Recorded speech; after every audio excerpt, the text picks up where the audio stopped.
Hi, I'm joined by Matt Hussey, founder of Get the Guy and also our resident life strategist. Hello, Matt. Hello. How are you today? I'm very good. How are you getting on? I'm all right. I've got a load of questions to ask you.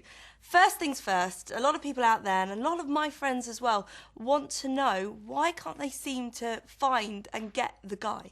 So I find that we should probably start at the beginning. I find that a lot of women, when I first, I hold big seminars for women. When I get all these women in a room, one of the first questions I ask them is, how many guys do you meet in a week? And I'd ask that to everyone out there as well, how many guys do you meet in an average week? And that doesn't mean just anyone. It doesn't mean the same guys you go out with all the time. It doesn't mean your friends. It doesn't mean the same guys you always go to the pub with. It means new guys. How many new guys do you meet in an average week? Now, I can tell you firsthand that the women that I usually ask this, when I ask it, 99% of the room put their hand up and say it's between 0 and 3. You would make one for this week so far. Right, yeah, I'm the first. That's okay, I feel very privileged. For most women, it's between 0 and 3. Yeah. In fact, for even more, it's just 0. They're not meeting any new guys in an average week. So those same women are saying to me, I never meet great guys. But what they really mean is, I never meet guys. And we can start worrying about meeting great guys once we start worrying about just meeting guys. And if you imagine, let's say you want to meet this many guys that you really like. Yeah, okay. How many do you think you would have to meet in order to meet this many guys you really like, if you were to expand my hands? Well, probably quite a lot. If I'm totally honest, I would need to meet a lot of men to find the really, really good ones. Yeah, you probably have to meet this many to meet this many you really liked. Yeah. Now, of this many you really like, to meet this many that you think, you know what, I could really spend my life with, or I could have an amazing relationship with, you know that it's going to be, to this many great guys, it's going to be this many that you feel like you could actually spend that much time with, or you could really have a solid relationship with. Yeah. So we know to meet that guy, you've got to meet this many. And for most women, they're just not doing that. Now, we can get strategic about it, and we can talk about that later on. But what's really important is that we start saying, okay, how do I get out there and meet more people? For most women, I mean, how proactive would you say the average woman is when she's actually out? Do you know what? I think we're all the same. We socialise with our girlfriends. That, I would say, is you would meet other men. Not really the cinema, shopping you might look. I've been known to go to a supermarket and have a little look around me at the same time, but that's it. Yeah, yeah. That's me being proactive. I find that when people do come to me for coaching, there are two types of women generally. There are the type that are out and about and they're social, and there are the type that aren't out at all. Right, and, when they're on a Friday or Saturday night, they might be in with their girlfriends or their family or whatever, but they're in. They're not out there. They're watching their favourite TV programme, or they're working so hard in the week. There's a lot of career women who are working so hard that by the time they get to the end of the day, they're tired. They don't want to go out. They don't want to do things. And then by the time they're so busy in the week, they don't plan their weekends properly. So when it gets to a weekend, there's nothing going on. Now, the other type of woman says to me, well, I do go out. I'm out all the time. I go to restaurants, I go to bars, I go to clubs, I go to all these places. I never meet the guys that I really want. And when I actually start to look at what they look like when they go out, generally their night looks something like this. They go out with their girlfriends, they go out with a few of them, they chat, they catch up, they talk about stuff, probably the same stuff they talked about the week before. No, always different, Matt. And they don't really meet anyone unless some guy has the courage to come up to them. And I think I always talk about in my seminars, we have two options. We either wait or we create. That's it. Life is kind of as simple as that. I think life isn't always easy, but it can be quite simple when you think about it like that. Am I waiting right now, or am I creating? And for a lot of women, when they go out, they are inherently waiting for something to happen. So does that mean they can approach the man? If they see that man, they can go right up to him and talk to him? I know that concept scares a lot of women. Oh, yes. And there's a big reason for that. As we develop differently as men and women. Culture develops us differently. Men grow up feeling like it's their job to go and do the chasing. That doesn't mean we're good at it, by the way. That doesn't mean we actually learn how to do that properly. It just means we feel like it is on some level our job to do that, which usually leaves men feeling extremely insecure when they grow up and they can't do that and they're not very good at it. But on the other hand, women tend to grow up feeling like that's not something that they should do, that they shouldn't make the first move, they shouldn't be proactive, they shouldn't approach guys because on some level, what would you be if you were a woman that... No, and I'm the same with my girlfriends. If you approach a guy, then you're coming across like you're a little desperate. That's right. Like, That's you do. right. I think a lot of women think exactly the same. Yeah, if I were to approach a guy, I would come across as needy or desperate, or and those are all associations no woman wants to have. So they don't do it. So they hang back, and they tend to play hard to get. Oh, yeah. That's, now I think back, yes. Yeah, it's like a classic concept, play hard to get, don't show too much interest, hang back and wait for something to happen. And it's a game that keeps you quite protected. Yeah, it means you're never going to get rejected, really, because you're never really putting yourself out there. Yeah. Unless, what a lot of women I know tend to do is they wait until they are absolutely 100% confirmed that the guy likes them. And then they might let their guard down. Then they might show that they like him back. And it's a waiting game again. So what I teach at Get the Guy is that women have to be proactive to go and do things, but they have to do it in the right way. So I want to give you an example. If you imagine, let's go way, way, way back when a woman might classically walk past a guy, drop a handkerchief in front of him. Way back. Way back. My youth. Really? Wow. Okay. So she would drop the handkerchief. Yeah. She would walk past him, and she'd keep going. And of course, the guy would see the handkerchief, and he'd think, "Oh, this is a great opportunity to be a man." Yes. Grab this handkerchief and walk it back over to her. So he picks it up. He walks it over there, and he gives it back to her. And they start having a conversation. He says, "Ma'am, you dropped this." And then they start having a conversation. That would be easy if we could do that now. The brilliant thing about that is the guy thinks he did that. When he goes up to the woman, he thinks, "I made the move there. I made that happen." And every guy on some level wants to feel like there was some special thing that I did in order to get this woman. And unfortunately... It's all us. Unfortunately, he didn't make the first move. She did. Yeah. She chose him. She selected him. And I don't know when women stopped doing that, but they did at some point. Because there are so many times when women they're not selecting the guys they want anymore. And that's not how women shop. Women will go out, if they want a dress, they go out and they find the dress they want. They look through the racks, they pick one, they try it on. If it doesn't fit, they throw that away, they try on another one.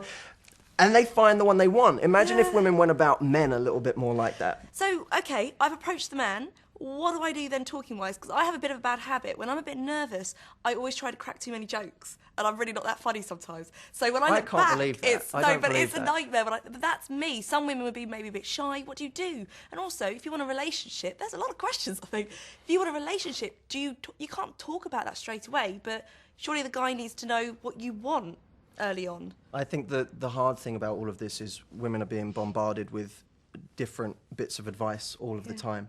The one piece of advice is saying approach, another one says don't dare make the first move. Yeah.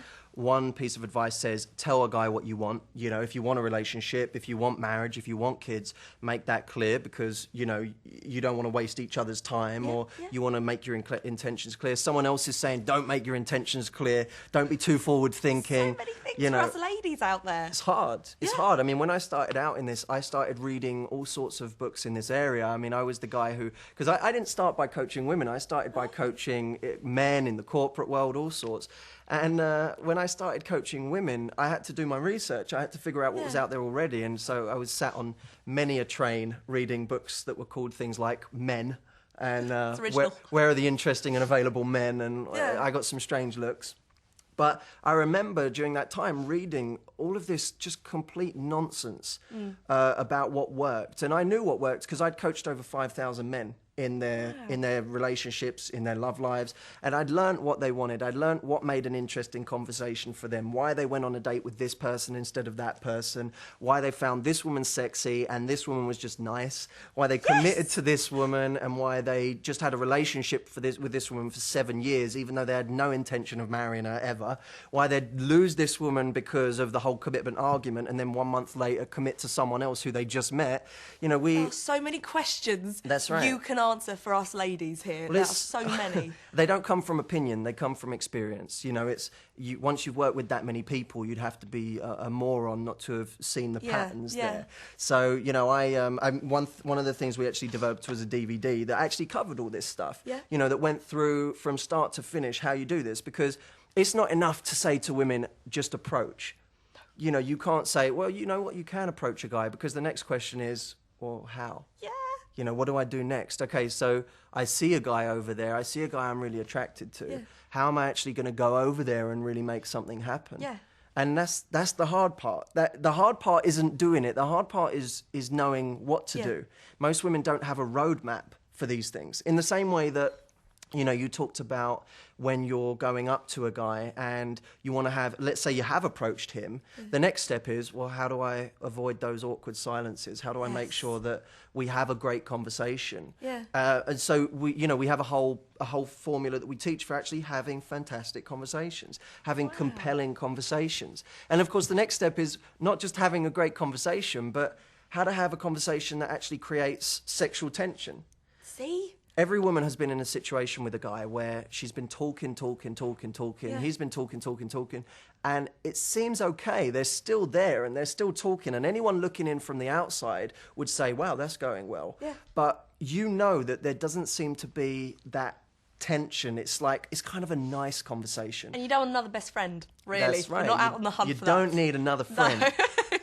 So nice is a word that you never want used in dating and relationships. It's, you know, maybe like, you know, maybe generous, funny, playful, you know, an amazing person, an exciting person, but you never want that nice. You never want nice. And too many people have conversations that are nice and they never go anywhere. So they wonder why, even though they exchanged details and the guy asked for their number, why that guy never followed up, why he didn't want a date, or why he went on one date and then didn't want to take it any further. And that puzzles a lot of people because they think, well, he came on this date and now it's not gone anywhere, so why is that? And of course, it doesn't always mean that you did something wrong in that moment. It could mean that you've been doing something since the first time you met him, or haven't been doing something rather.